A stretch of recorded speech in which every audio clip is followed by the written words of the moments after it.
mövzumuzda bizim öyrənəcəyimiz STL data strukturlardır. STL nə deməkdir? Standard Template Library. Yəni hazır kitabxanada olan data strukturlar və bunların bəzilərini biz daha öncə keçmişdik. Hansıları idi? Stack var idi, queue var idi, EQ var idi, vektorun özü olsun. Bu strukturlar sadəcə bir ardıcıllıq kimi saxlayırdı. Yəni bunların belə başqa bir özəllikləri yox idi. Amma indi keçdiyimiz strukturların daha çox özəllikləri var və axtarış alqoritmlərində optimizasiyalarda daha böyük rol oynayırlar. Biz birinci danışırıq heap'də. Heap C++'da priority queue-na təyin olunur. Priority queue STL data structure-ı. Biri var queue, biri var priority queue. Priority orada sözünün mənası, yəni prioritetə görə saxlayır topda. Məsələn, biz iki cür qura bilərik bunu. Minimum heap, maksimum heap. Bunların əgər biz istəyiriksə ən kiçiki topda saxlayaq, minimum heap qururuq. Ən böyüyü topda saxlamaq istəyiriksə maksimum heap qururuq. Baxın, heap'in strukturu, ümumiyyətlə bu setdir, heap'dir, map'dir. Bunların hamısı balanslı dillərdə, balanced binary search tree'dir. Və ona görə buradakı axtarışların silmə əməliyyatı, axtarış hamısı logendir. Logendir bütün əməliyyatlar. İndi priority queue-nu biz təyin eləyərkən normal şəkildə təyin eləyiriksə, heç bir bura konstruktor göndərmiriksə, bu olur max heap. Yəni topda həmişə maksimumu saxlayır. Biz onu silsək növbəti maksimum ədəd keçir ora. Logen əməliyyatına. Amma minimumu saxlamaq istəsək, bura vektordan greater əlavə olunmalıdır ki, müqayisəni tərs çevirsin də. Elə bilin ki, minimumu saxlasın bu dəfə topda. Bu da məsələdən asılıdır. Bizə minimum heap lazımsa bunu qururuq. Lazım deyilsə elə normal maksimum heap qururuq. Yəni məsələdən məsələyə dəyişə bilən bir hissədir bura. İndi gəlin nümunəsinə baxaq. Funksiyaları queue-nun funksiyalarına bənzəyir. Fikir verirsiniz, bir dənə burada top fərqlənir. Top niyə görə adını top veriblər? Çünki bu ən kiçik və yaxud da ən böyüyü top olaraq baxın bunu nəzərdə tutur. Ən üstdə. Root olan hissə, ağacın ən başladığı hissə, ən yuxarı hissə buranı top olaraq nəzərdə tutur. Və bunun bir dənə xüsusiyyəti var ki, biz bu elementi silməmiş o birisinə baxa bilmirik. Queue-da da belə idi vəziyyət. Məsələn, siz tutaq ki, görürsünüz ki, ən kiçik 10-dur. Siz növbəti ən kiçik elementi axtarmaq istəyirsiniz. Onu silməmiş baxa bilmərsiniz. Yəni bunun iterativ bir axtarışı yoxdur. Yəni indeksdən olan axtarışı yoxdur. Və yaxud da pointer gəzə bilmirik. Biz deyirik ki, elementləri yığmışdıq. Məsələn, push 5 elədik, 2 elədik, 8 elədik. Topda çıxışa versək, bu bizdə max heap'dir, 8-i verəcək. Minimum heap qurmusansa, nəyi verəcək? Kiçigi verəcək, ən kiçik 2-dir. Və biz burada hansısa elementi silsək, hansı elementi silsək, bu deməkdir ki, o biri növbədə sıralamaya görə hansı ədəddirsə o keçəcək siyahı. Düzdürmü?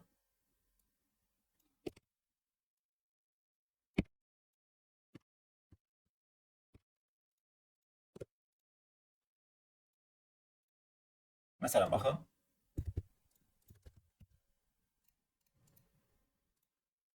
Burada 2 dənə təyin eləmişik. Məsələn, mən max'ı saxlayıram, bunu silirəm. Məsələn, biz burada çıxışa versək q.top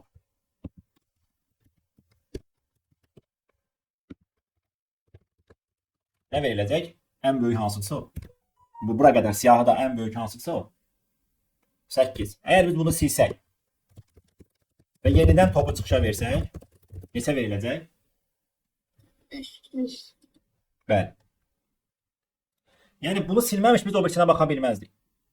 Amma bir çox məsələlərdə bu tətbiq olunur. Yəni ən kiçiki siz saxlayırsınızsa, istəyirsinizsə saxlamaq və lazım onda onu silib o birisinə baxmaq, ən ideal seçim elə priority queue-dur. Ən kiçik və yaxud da ən böyük. İndi biz ən böyüyü saxlamışdıq. Max heap. Ən kiçiyi saxlamaq istəsəydiniz, bunu quracaqlıq da dedik. Yəni 2 dənə bura parametr əlavə edirsiniz və olur bu minimum heap. Bunun yenə deyirik, bu strukturların özəlliyi odur ki, axtarış sürətli gedir burada. Yəni sən bura push edirsən logendir, pop edirsən logendir. O birə topdakı elementi götürürsən. Yəni biz bunu başqa misal üçün vektor kimi bir siyahıdır, massivdir. Burada düşünsəydik ki, belə bir axtarış edək, biz hər dəfə oyun update eləməliydik. Yəni, sən onu davamlı sıralı saxlamalısan ki, ən kiçiki və ya ən böyüyü tez tapasan. Və ya da silmə əməliyyatı baş verirsə, bütün siyahını yeniləməlisən. Amma bunlar burada avtomatik log n-ə baş verir. Yəni hazır STL strukturlarında. Set nədir? Setin də əslində priority queue kimi xüsusiyyəti var. Ən kiçiki saxlamaq, yəni sıralı saxlamaq, bir də böyükdən kiçiyə də saxlamaq, kiçikdən böyüyə hər ikisi. Bir dənə bu iki növü var. İki növü ondan ibarətdir ki, bu təkrarlanmayanları saxlayır. Bu təkrarlara da icazə verir. Bir də bunun funksiyaları fərqlənir. Yəni insert-dən erase'dir və əlavə olaraq bir üstünlüyü var ki, priority queue-dan. Burada iterativ, yəni bir-bir elementləri yaddaşda sürüşdürə gəzə bilirik. Amma priority queue-da biz silib baxa bilirik o birisini. Amma burada normal for dövrü qurub iterator gəzə bilirik. Insert əlavə eləyir, erase silir. Value-dan da silə bilirsiniz, iteratordan da silə bilirsiniz, birbaşa tapıb silə bilirsiniz. Yəni neçə dənə element varsa orada, məsələn, hansı ədəddən neçə dənədir, count-la baxa bilirsiniz. Məsələn, clear eləyə bilirsiniz, hamısını birdən-birə silə bilirsiniz. Yəni sıfırlaya bilirsiniz siyahını. Yəni bir çox funksiyası var bunun. Və istifadəsinə baxsaq, məsələn, set istifadə eləmişik. Setə biz element nə qədər təkrar element yığsaq da, o bir dənəsini bunu saxlayır özündə. Bir dənə sin saxlayır. Mesela 5'lerin birini saxlayır, 3'lerin də birini və artan sıradan 3-5'dir. Məsələn, biz bu siyahını çıxışa versək, bu seti. Biz size-ın 2 görəcəyik və çıxışda 3 və 5 görəcəyik. Baxın, size 2-dir, çıxışda 3-5'dir. Amma multiset istifadə eləsəz, multiset təkrarlara da icazə verir. Onda bunun size-ı nə qədər olacaq? Multisetdə. 4. Öyle. 4 olacaq və elementlərin özlərini baxın for dövründən yaxşı olar ki, elə for each istifadə eləyəsiniz. Yəni bu əvvəlki köhnə versiyalarda yox idi, amma indiki C++ 11-dən artıq bu dövr istifadə olunur. Biz bunu əvvəl də qeyd eləmişdik bu dövrü. Auto-nu, yəni ona görə qeyd eləmişik ki, yəni avtomatik təyin eləsin, amma bunu siz baxırsınız ki, int-desə elə int yaza bilərsiniz bunu. Məsələn, int-desə auto əvəzinə int yaza bilərsən. Long-longsa long-long yaza bilərsən, double-sa double yaza bilərsən. Və siyahını çıxışa versək 3-3-5-5 verdi. Baxın, multiset təkrarları da götürür. Yəni bu indi sizdə məsələdən asılıdır ki, siz təkrarları saxlamaq istəyirsiniz, yoxsa saxlamaq istəmirsiniz. Sonra burada əsas məqamlardan biri. Məsələn, setdən biz 5-i silsək, o 5 orada varsa siləcək, yoxsa da silməyəcək. Onsuz da setdə bir dənə ola bilər 5. Amma multisetdən 5-i siləndə value-nu göndərib siləndə hamısını silir. Bu bizə belə deyək də, yəni optimal bir əməliyyat hesab olunmur. Bütün elementlərin hamısını silmək orada. Bizə lazım ola bilər, ondan bir dənəsini silmək. Yəni ən çox birini lazım olur silmək. Ona görə birini də silmək üçün biz nə edirik? Find edirik. Find. Tapıbsa silirik. Məsələn, bizdə 2 dənə 3 var burada. Mən bir dənə 3-ü silmək istəyirəm. Axı mən məsələn 5-i göndərdim burada, bütün 5-ləri sildi. Çünki value-la silirəm. O baxır ki, nə qədər 5 var, hamısını siləcək. Amma siz istəyirsinizsə birini silmək, axtarış edirsiniz, məsələn 3-lərin birini silmək, axtarış edirsiniz. Axtarış zamanı tapılıbsa, yəni tapılmağı nə deməkdir? N-də bərabər deyilsə. N-də bərabər deyilsə tapıb deməli. Lower bound-da, upper bound-da da izah eləmişdik ki, tapmayanda gedib N-də dayanır. Burada da eynidir. İterator gedib setin endində dayanırsa, deməli tapmayıb. Dayanmırsa tapıb onda silə bilərsən. Çünki tapılan bir adresdən, yəni mövcud element harda varsa onu silə bilərsən. Olmayan bir yerdən element silə bilmərik. Bir neçə dənə nümunəyə baxa bilərik. Məsələn, buradakı tapşırıqlarımızda. Məsələn, deyir ki, maksimum hip qurmaq lazımdır bu məsələdə. Deyir, əlavə edirsən, silirsən və sildiyi çıxışa verirsən. Və burada təkrara da icazə verir. Çünki belə bir qayda qoymayıb ki, yəni orada varsa əlavə eləmə. O elə bir şey desəydi, set istifadə eləyə bilərdiniz. Set istifadə eləyə bilərdiniz. Set çünki təkrara icazə vermir. Amma priority queue təkrara icazə verir. Nə qədər istəsən element təkrarlana bilər priority queue. Onun elə bir xüsusiyyəti yoxdur. Onun xüsusiyyəti sadəcə topda minimumu saxlamaq və ya da maksimumu saxlamaq. Yəni bizə maksimum istəyirsə maksimum hip qururuq. 0x əmri əlavə eləyir x-i. Bir əmri deyir ki, topda maksimum elementi ver, sonra onu sil. Bizdən onu istəyir. Bu adi simulyasiya məsələsidir. Sadəcə istifadə edəcəyimiz hipdir. Yəni priority queue istifadə edə bilərsiniz. Baxın. N dənə sorğu gəlir, daxil elədiniz. Sıfırdırsa element daxil edirsiniz, onu priority queue-ya yerləşdirirsiniz, hipə. Əgər sorğu sizə 1 deyirsə, bir əmri o deməkdir ki, maksimum elementi çıxışa ver və sil. Maksimum elementi çıxışa ver və sil. Sonra burada nə var? Məsələn, B sualı. Çox sadə bir sualdır. Deyir ki, siyahı verilir. Siyahıda neçə dənə müxtəlif ədəd var. Necə taparsınız bunu? Setə yığıb çıxışa nəyi verərsiniz? Bəli, setin sayəsində çıxa bilərsiniz. Yəni bunun başqa üsulları varmı? Var. Əlbəttə, yəni alqoritmik də yanaşa bilərsiniz məsələyə. Məsələn, biz siyahını sıralayıb yanaşı gələnləri üstündən keçib yanaşı gəlib bərabər olmayanları sayardıq. Müxtəlif elementləri saya bilərdiniz o şəkildə. Yəni qonşuları müqayisə etmək, amma sort eləməliydiniz orada. Yenə də zaman mürəkkəbliyi eyni olacaq. Set də onsuz da logenə işləyir. N-dən ədədi yerləşirsənsə n logen. Massivi sıralayıb baxacaqsansa yenə n logen. Amma bizim işimizi asanlaşdırır. Nə mənim? Həm kod qısalır, daha anlaşılan olur. Yəni mürəkkəb əməliyyatlara gərək qalmır. Yəni bu strukturların ən çox bizə faydası olan tərəfləri budur. Yəni sıfırdan götürüb nəsə bir struktur qurmursan. Hazır var, onu istifadə edirsən. Aydındır bura qədər. Yani İndi bizdə burada bir dənə də struktur var. Map strukturu. Map strukturunun quruluşu odur ki, mapdə açar hissə olur. Açar hissə unikal, yəni map götürmüsənsə unikal. İkinci hissə value hissəsi bir optionaldır. Yəni istəyirsən istifadə elə, istəyirsən eləmə. Amma adətən biz map istifadə edəndə biz düşünürük ki, məsələn, hansısa açara nəyisə bağlı saxlayırıq da, əlavə bir dənə parametr əlaqələndiririk.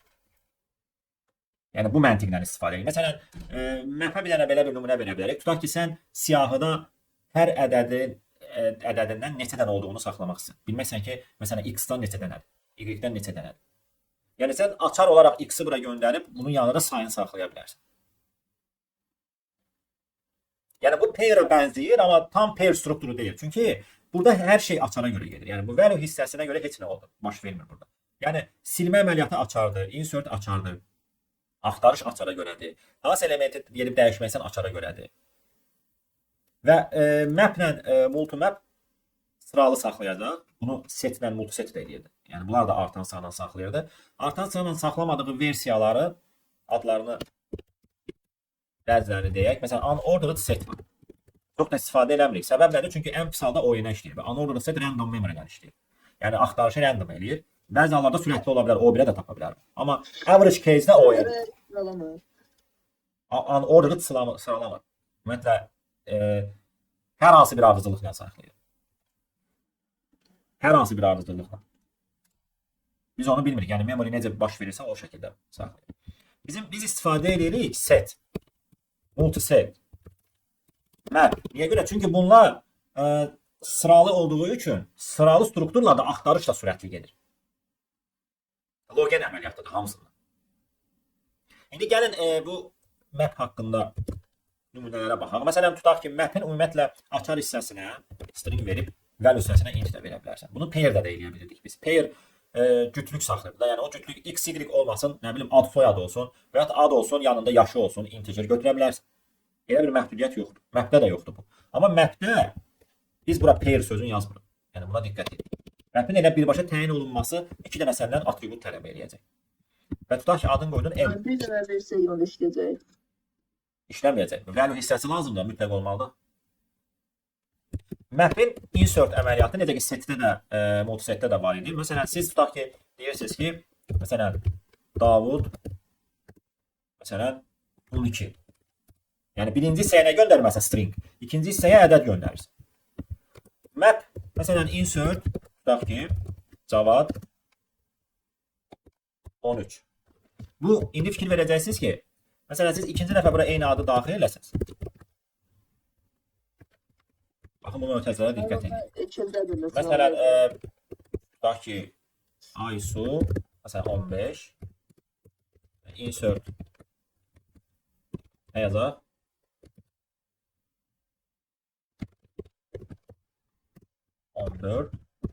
Və təkrar daxil eləsən, yine o hissəsinə baxmayaq. Ümumiyyətlə, gəlin bunu çıxışa verək. Biz map'i necə gəzə bilərik? Məsələn, for dövrünə auto. Məsələn, bir dənə dəyişən verib gedib map'dən götürüb. Çıxışa verəndə pair-dəki istifadə etdiyimiz first second. Xatırlırsınız da onu? First. Bəs bu necə sıralayıb? İndi deyəcəyik onu. Bir dəqiqə qulaq asın. Deyəcəyik. Bunu biz run eləsək, burada biz bayaq qeyd elədik ki, bütün əməliyyatlar açara görə gedir. Yəni bu ikinci tərəfə baxmır onsuz da. Yəni məsələn multimap istifadə eləsəydin, multimap. Təkrarlara icazə verəcək sənə Alsu, bir dənə də Alsu qoya bilərsən, Aysu, Cavad, nə qədər istəsən yerləşdirə bilərsən. İkinci tərəfə görə o sıralamayacaq. İkinci tərəfə görə sıralamayacaq. O hansı ardıcıllıqla qoymusansa ondan sonra qoyacaqdı. İndi burada fikir versək hər şey açara görə sıralanır. Baxın. Düzdürmü? Birinci əlifba sırasına görə Alsu, sonra Aysu, sonra Cavad, sonra Davud gəlir. Yəni hansı ardıcıllıqla insert etməyinə baxmayaraq set də belə edir də bunu, multiset də belə edir. Və bunu sıralı şəkildə saxlayır. Yəni ümumiyyətlə biz mapdir, setdir, bunların bu xüsusiyyətindən yararlanırıq çox vaxt. Çünki bu sıralı saxlamaqla axtarışı sürətli edir. Find'dir, erase'dir, bunları sürətli edir. Ona görə biz elə unordered yox, elə ordered olanı istifadə edirik. Normal map istifadəsi. Unordered map istifadə eləmirik. Əgər biz, baxın burada indi daxil eləyək. Məsələn, biz əslində Davud daxil eləmişik, amma deyirik ki, bir dənə də daxil eləyək. Məsələn, Davud istəsəsə ikinci tərəfin fərqli ver. Məsələn, 11 ver. Düzdürmü? Mən qal elə bunu. Siyahıda yoxdur. Niyə görə? Çünki Davud sözü, yəni açar olaraq biz birincidir. Burada əsas birincidir. İkinciyə baxmır bu. Birinci baxır ki, Davud sənin siyahında var. Düzdür? Onu da daxil eləmir. Və sən ola bilər fikirləşərsən ki, bəlkə mən gedib onun ikinci tərəfini dəyişmək istəyirəm. Dəyişə bilərsən. Onu iki cür eləyə bilərsən. Ya Davudu silib yenidən bu yeni pair ora əlavə eləyə bilərsən. Ya da belə eləyə bilərsən. M Davudu göndərərdim bura açar kimi. Elə bil ki, burada indeksləmə açara görədir də. İndeksləmə. Məsələn, massivin indekslənməsi adi 0, 1, 2 şəklində idi. Götürürdün kvadrat mötərizəyə göndərdin. Burada isə açarın sənin nədirsə onu göndərirsən. ID olaraq onu göndərirsən. Unikal bir dəyərdir bu. Məsələn, bərabər eləsəydin 11-ə, artıq bu siyahıda 12 olmayacaq. Davud 11 olacaq. Mən bunu sil. Bunun əhəmiyyəti yoxdur, çünki map götürmür onu. Amma bunu qəbul edəcək mən. Bu onsuz da bu proses silib yenidən onu oraya əlavə etməkdən eyni əməliyyatdır. Çünki bu Davudu onsuz da orada axtarır birinci. Yəni biz bura açarı göndərən kimi o birinci axtarır görüm oradan varmı? Yəni, varsa onu update edir. Deməli axtarış loginə gedir. Yəni silib yenidən yerləşdirməkdə login əməliyyatıdır da. Yəni eyni prosesdir. Bu sadəcə bizim üçün daha rahatdır. Biz bunu seçirik. Ben bir şey soracağım. Bəli. Eğer bunlar otomatik olarak şeye göre sıralıysa, sıralama zamanı bir sürətten azalmıyor, sürətten yavaşlama olmuyor. Xeyr. Yəni niyə yavaşlasın ki? Tekrar sıralama Login- gideceğini yok. Xeyr, o elə eləmir axı. O sıralı bu onsuz da bunu insert elədikcə balansda saxladığı üçün bunu balansda. Balansda saxladığı üçün yeni gələn bir dənə açarı ora biz daxil edəndə onu gedir binary search-ə axtarır orada. Balanslı da axı o. Balanslı nə deməkdir? Sıralı bir strukturda sən hansısa elementi binary search-ə axtarırsan da, elə deyil. Sıralıdırsa binary search-ə axtara bilirsən də. Binary search-ə axtarıb onun yerləşə biləcəyi yeri təyin edə bilirsən. Login əməliyyatı. O götürüb hər dəfə siyahını sıralamır. Xeyr, o da siyahını balanslı saxlayıb. Yəni biz bunu bir tree structure kimi düşünsək, binary search tree structure kimi, bu balanslı saxlayıb. Yəni və yaxud da düşünə bilərsən ki, bu sıralıdır, siyahı sıralıdır. Mən bura bir dənə elementi yerləşirsəm, gəlib orada baxacağam ki, bu elementin getmək, yəni yerləşməli olan hissəsi hansıdır? Onu binary search-ə tapıb ora insert edəcəksən. Elə ki, gedir ora qoşur da əlaqələndirir onu. Məsələn, tutaq ki, biz indi bura qədər Davud idi. Cavadı qoyandan sonra Davuddan əvvəl Cavadı qoşdu. Yəni bu əslində axtarış login olsa da o qoşma əməliyyatı O1-dir. Əlaqələndirir də onu elə bir noddur da. Məsələn, onu oradan çıxardır, buna qoşur.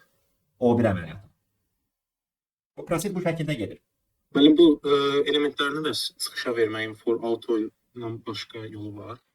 Başqa yolu iterator kimi gəzirsən, Bildiğimiz for 4 second. Yox, burada elə bildiyimiz for deyəndə burada onsuz da ənənəvi for yenə də yaddaşla çıxışa verə bilər. İndeksdən çıxışa verə bilməz bu.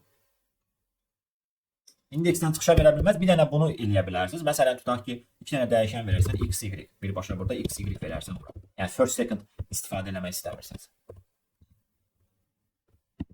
Düzdür? Bu niyə belə oldu? X yazaq. Belə də eləyə bilərsən. Yəni elə bil ki, həmin o 2 dənə dəyişən ki var, first second. Onları əvəz edən x, y təyin edirsən burada, sonra onları istifadə edirsən. Yəni belə də eləyə bilərsən. Bunu olsa pair də eləyə bilirdik. Adi cütlüklərdə var idi, pair. Orada da belə eləyə bilirdik. Amma köhnə versiyalar belədir. Məsələn, auto iterator, lap əvvəl iterator idi. İterator. İndi auto çıxır deyə auto iterator deyirsən ki, məhvin beginindən başlar. Əvvəli begindir.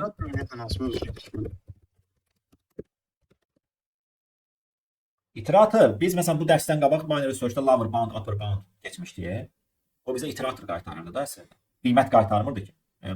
Adresə referans olan bir pointer qaytarırdı, düzdür? Bəli, bəli. Orada biz onu izah eləmişdik ki, yəni məsələn biz nəyisə axtarırıq, məsələn find funksiyasının özü olsun. O axtarış gedəndə o yaddaşdakı sənə ünvanı qaytarır. Yəni sən də ünvandakı qiyməti istəyirsən götürəsən. İndi burada da normal dövr qursaq biz begin bərabər deyil end, əslində burada i++ adresi yaddaşı sürüşdürməkdir. Çünki bunlar ardıcıl ünvanlanır bu strukturlar yaddaşda. Ona görə biz burada birdən fikirləşərsək ki, niyə görə biz kiçikdir m end yazmır? Biz belə müqayisə edə bilmərik. Bu adres bu adresdən kiçikdirmi, böyükdürmü? Xeyr. Biz bərabər deyil end yaza bilərik. Çünki end vakant yerdə, orada element olmur. i++daki bir vahid yaddaşı sürüşdürsən. Sən 2 vahid yaddaşı sürüşdürə bilməzsən. Birdən fikirləşərsən ki, 2-dən 1 gəlsin. Xeyr. Bu plus bu yaddaşı sürüşdürmə operatorudur. Increment, decrement var. Məsələn, bir vahid azaldır, bir vahid artırır. Bir də var yaddaşı bir vahid sağa sürüşdürmək, sola sürüşdürmək. O da plus minusdur. M.B-də biz hansı tərəfi götürürük? Davud 12 olanı. Yazırıq da indi sən parçalarsan onu first, second. Belə eləməsən də. O bütövlükdə götürüb onu. Davud 12-ni bütöv götürüb sənin üçün. İdə saxlayıb. Davud 12-ni bizdə begin çıxmıyor çox da. Davud 12. Yox, begində sıralayıb axı bu. Birinci 6 idi də.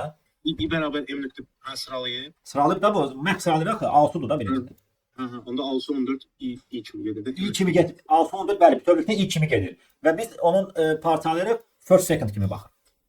Başa düşdüm. Bəs i bərabər M.B var ya. Onda o yenə 6-14-dür də. İlk başda hə, m-begin yəni 6-14-dür də. Sonra sürüşdürür, keçir buna. Plus eləyir, keçir buna. Sonra plus eləyir, keçir buna. Plus eləyir, gəlir Davuda. Ən sona çatandan sonra plus eləyəndə görür ki, endlədir. Ha, endlədir. Bu da foru dayandırır. Sən endə çatmırsan, element də yoxdur orada.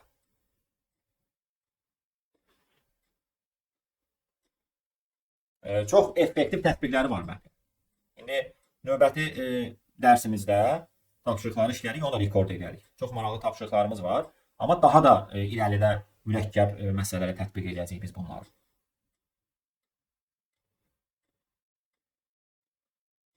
Mikrofonu bağlayaq.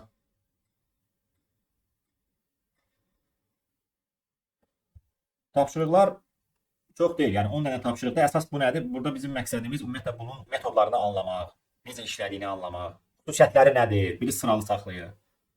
Biri təkrara icazə verir, biri icazə vermir. Map, multimap. Məsələn, set necə ki multiset xüsusiyyəti var idisə, map, multimap da var. Məsələn, sən oraya 2 dənə Davud yerləşdirə bilərdin əslində. Amma multimap götürsəydin. Amma sənə buna icazə verməyəcək. Bu yazılış ancaq mapdədir. Çünki Davudu dəyişmək, o fikirləşə bilmir ki, hansı Davudun vəlusunu dəyişmək istəyirsən. Ona görə buna icazə, bu xətadır əslində. Bu isə xəta verməlidir 10-cu sətirdə. Amma sən nə edə bilərsən? Sənə icazə verər ki, m insert Davud məsələn 11. Multimap bunu da qəbul edəcək və indi görəcəksiniz ki, ikincinin burada heç bir əhəmiyyəti yoxdur. Nə olsun ki, 11 12-dən kiçikdir. Bu baxır ki, sən Davud 12-ni daha əvvəl yerləşdirmişdin. Sən Davud 11-i sonra yerləşdirdin deyə bu gəldi bundan sonra qoydu. Yəni sıralama yenə qaldı yerində. Baxın əlifba sırasına görə, açara görə sıraladı. Amma Davudların təkrarlanması halında bunları hansı ardıcıllıqla yerləşdirmişdisə ona görə bu yerləşdirib. Yəni götürüb daha bu ikinci tərəfə görə sıralamayıb. Map'in belə bir xüsusiyyəti yoxdur ki, birinci eyni olsa ikinciyə baxım. O pairdədir. Pairlər elə işləyir. First'a görə sıralayır, first eyni olsa second'a baxır. Burada elə bir şey yoxdur. Çünki burada əsas olan açardır. Value hissəsi optionaldır. Yəni sənə lazımsa istifadə elə, lazım deyilsə həmin sıfırlarla doldur oranı.